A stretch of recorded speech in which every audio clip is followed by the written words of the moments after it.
Camera. And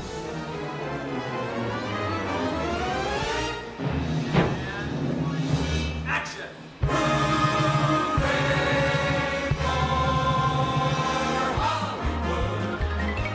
Valley, hooey Hollywood, where any office boy or young mechanic can be a panic with just a good-looking pan.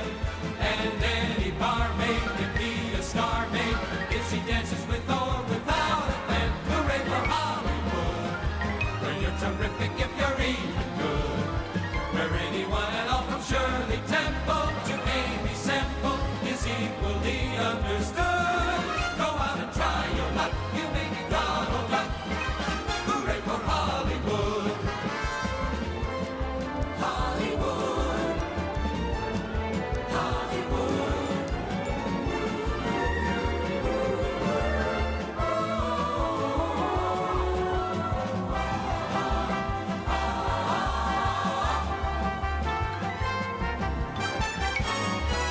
Hooray for Hollywood. Where you're terrific if you're even good. Where anyone at all from Shirley Temple to Amy Semple is equally understood. Go out and try your luck. You may be Donald Duck. Hooray for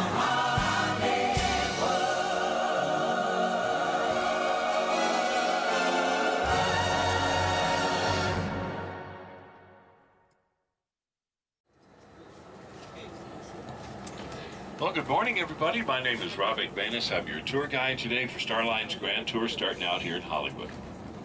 Be in Hollywood today, Beverly Hills, lunch at the Farmers Market right around 12:30. Then on down to downtown Los Angeles after that, birthplace of Los Angeles, Olvera Street. A drive through Chinatown before returning here right around 3:15, 3:30. We'll have coaches waiting to take you on to your movie stars' home tours, back to your hotel as well. So we'll start out here in Hollywood today for 2 stops here in Hollywood. First up will be the Hollywood Bowl, our music venue of music underneath the stars in the summertime. Then it's on to Grauman's Chinese Theater, where the footprints and handprints of movie stars are embedded in cement. We'll be doing walking tours of the 2 stops here in Hollywood, and several walking tours on our tour today as well. So we'll be on and off the coast today as well. After that, we're driving down the Sunset Strip right down into Beverly Hills. The Sunset Strip is part of Sunset Boulevard. It's where the hotels, clubs, and restaurants are located. Then driving down Rodeo Drive, too. Drive by the La Brea tar pits this morning before lunch. The tar pits where bones of animals going back to the Ice Age have been found. Lunch at the Farmers Market in West Hollywood, and then to downtown. So a full day in store here. First up, though, will be the Hollywood Bowl. We'll be walking inside the bowl here. See naturally great acoustics here in the canyon. In fact, you can see from this first photograph, atop the illustration board, folks standing around on the hillside watching a performance being played out on a makeshift stage. It was made out of an old silent movie set right during the silent movie era. Now, early on, in the early days, they would rebuild the stage every couple of years in an attempt to boost the natural acoustics even more. And with each stage, the acoustics were improved just a little bit. In fact, you can see all the different stages here, built and rebuilt over the years. Here you're going to see the stage that was put in 2004 today, and it's best acoustics yet. You can actually stand on the stage here without a microphone to be heard everywhere here in the auditorium. So really great acoustically. Of course, you got a rock and roll band playing up here. They can really crank it up with the state-of-the-art sound and lighting as well. Large photograph, 1945, shows the basic stage design. It's not too much different from the one that you're going to see today. Today's just acoustically a lot better.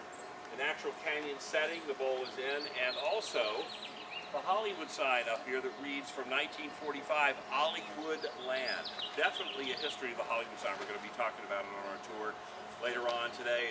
Be able to photograph the Hollywood sign several times, and in fact, if you're willing to climb into the seating here, you can take the photograph that you see right here as well. It's the only spot where you can photograph the Hollywood sign and the stage in the same photograph. Now, if you don't feel like climbing that many steps, our next stop, right outside the Kodak Theater, you'll actually be able to photograph the Hollywood sign without climbing nearly as many steps. And of course, right off of our coach toward the end of our tour on the right-hand side, be a little bit slightly closer to the sign.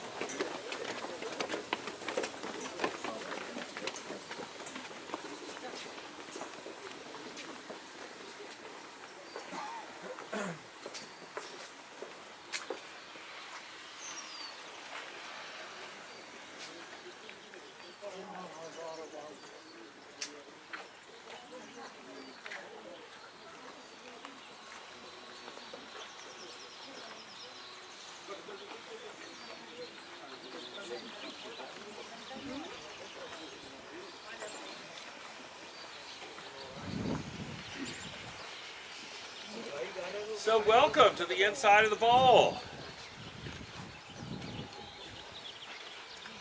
We're standing in the premium seats right here, the box seating area. You know, it depends on where you're sitting as to how expensive the seats are.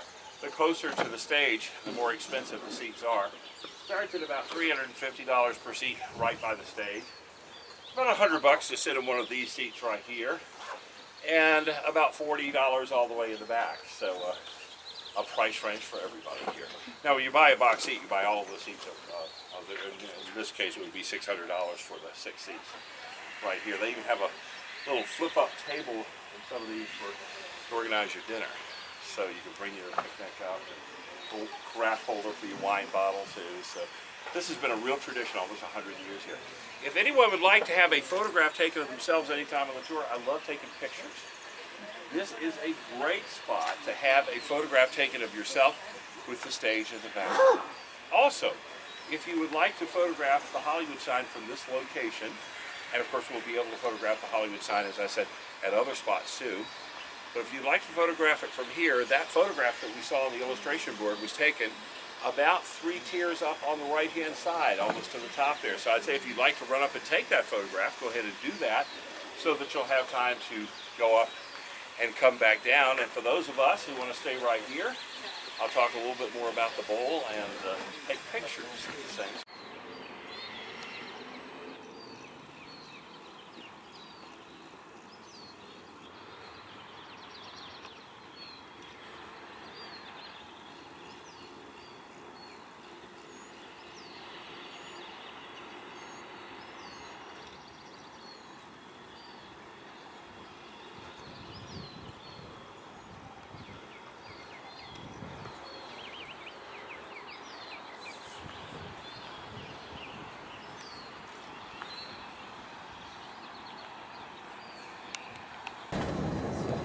So we're backtracking here just a little bit. The Hollywood United Methodist Church right over here, Sister Act. War of the Worlds with Gene Barry, and also Back to the Future. Those are just some of the films that have been produced here over the years as well. Now, if this were Oscar Day, regular traffic would be diverted to the right, and the only vehicles that you would see past this point on Highland Avenue where we're driving would be the limousines carrying the celebs to the Oscars.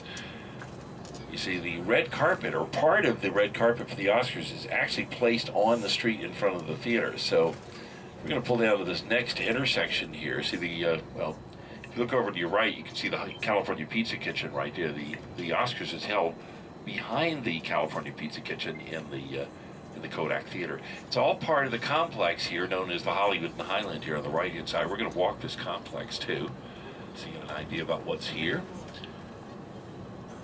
But if this were Oscar Day, regular traffic would be diverted off of this street and Hollywood Boulevard here. The limousines would pull up in the middle of this intersection. The stars get out of their car here and walk to the right where we're turning right now. So if this were Oscar Day, we would be driving right onto the red carpet here. Bleachers are set up for fans here on the right-hand side. The barrel of a film camera lens. And that film camera lens, well, if you look up, you get the idea of the shape of the camera lens. That camera lens is focused over the railing, which we could pretend is the focus ring for the camera, and right down on the lower level. So if you look over the lower level here, look down, you'll see etchings or pictures in the marble that represent the dancers of the MGM musical period of the 1930s. See back then, there were almost always overhead camera shots of those lavish dance numbers, often choreographed by Busby Berkeley, the famous choreographer of the day. So built right into the Hollywood Highland complex where we're standing are representations of film history. And we are standing right at the entrance to the Kodak Theater where the stars walk in. You can see the doors right here that advertise the Cirque du Soleil show that plays here with the Oscars and Snods. It's called Iris. It's all about Hollywood. Well, you can check for tickets about Iris at the lower level here at the box office as well. And we're going to walk out into the open area behind me. Into is a little bit of a representation of film history too. It's designed after the largest movie set ever built for a film. The film was called Intolerance back in 1916. Intolerance was all about Babylon. So if you look up in the air,